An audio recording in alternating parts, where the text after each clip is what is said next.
News, sports, traffic, weather, and talk all in one place. KJCE Rolling with Austin, KKMJ FM HD3 Austin, and K242CC Austin.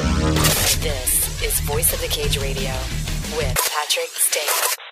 Fighters, trainers, promoters, events, rumors. If it has to do with MMA, we're talking about it. Hey, this is Frankie Edgar, and you're listening to Voice of the Cage with Patrick Stanger. This is Chris Lieben.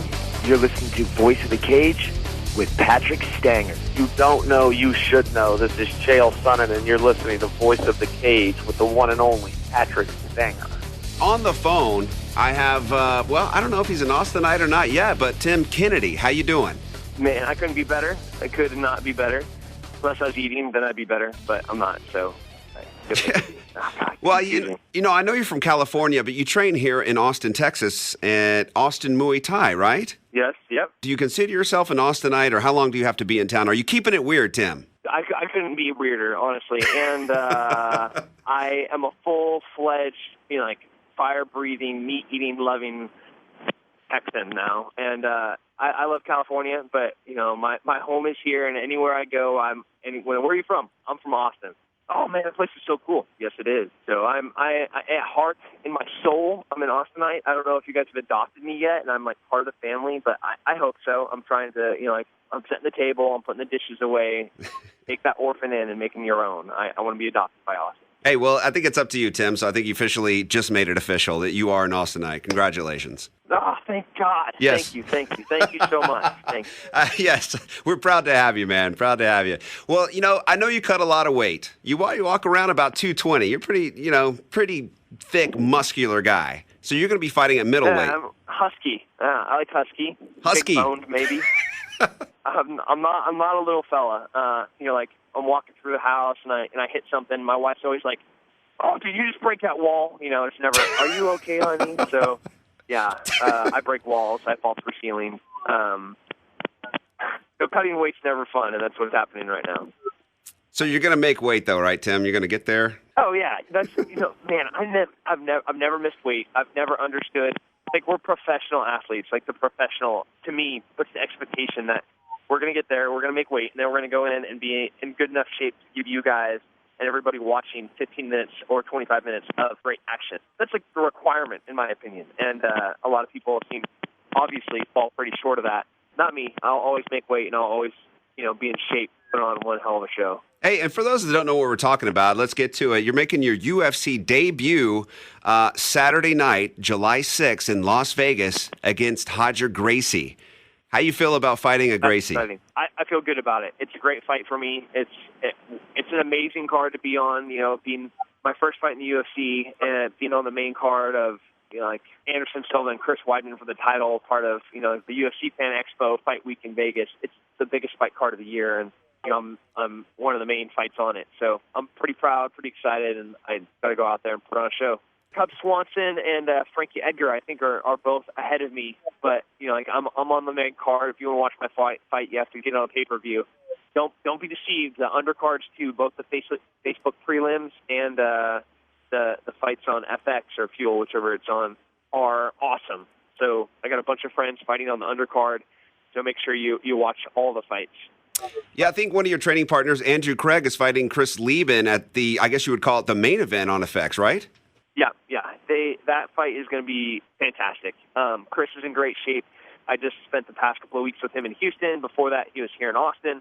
And so he is a gamer, man. He's one of those guys that, we pour onto him in the room. And, he's big, he's long, he's athletic, but he's not like the powerhouse mesomorphs like me or Obama Bush, another real good guy fighting for the legacy title. And he has tough nights. But then he steps into the cage, man, and he's just one of those guys that when he steps into the cage, he's 10 times better than he's been in training. If you're going to be one way, that's the way to be, that's for sure. And he's going to put on one heck of a show with Chris. Right on. So you're fighting Roger Gracie. He's a black belt in Brazilian Jiu-Jitsu, of course. Now, you are a black belt in traditional Japanese Jiu-Jitsu, correct? But you also train, obviously, in all forms of mixed martial arts. What problems do you think, without giving away too much, does Roger pose for you? Well, it would be less than ideal if he were to, let's say, mount me. That sounds weird saying, but I don't want him on top of me at any point of this fight. I'm probably not going to pull guard. I don't think that would be a really good idea with him. No. All the places that he's good at being, I'm really hard to get there. So yeah, it's a tough fight for him. You know, it's my fight to lose. If I go out there and I do what I do well, you know, he doesn't stand a chance. So I have to make sure that we don't get to, you know, his strengths, and he has to fight through mine. You like to go to the ground. You know, I mean, I'm looking at your record, and half the fights that you've won, I think more than half have been by some kind of choke. Yeah, but that's been deceiving. You know, like if you watch, even like I'd say half of my submissions were actually I like brutalized the guy, and you know, and then he like just did something. Like my last fight, I hit that guy so many times.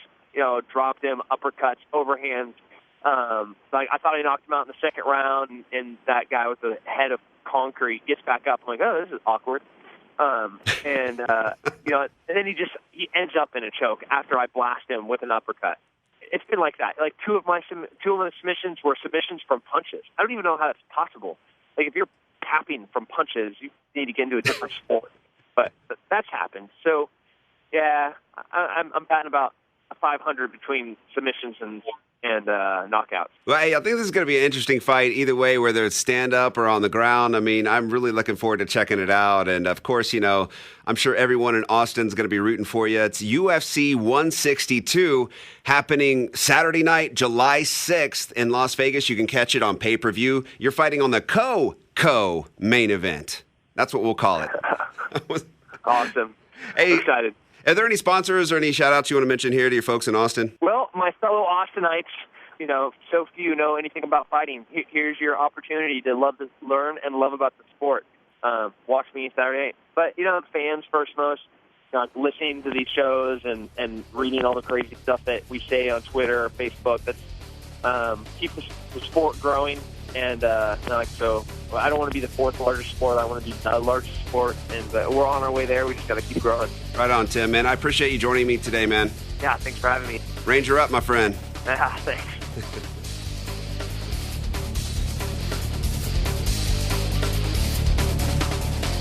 Thanks for listening to Voice of the Cage Radio.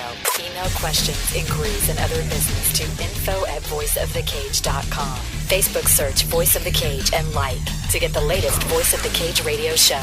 To book Patrick Stanger at your next fight promotion, visit voiceofthecage.com.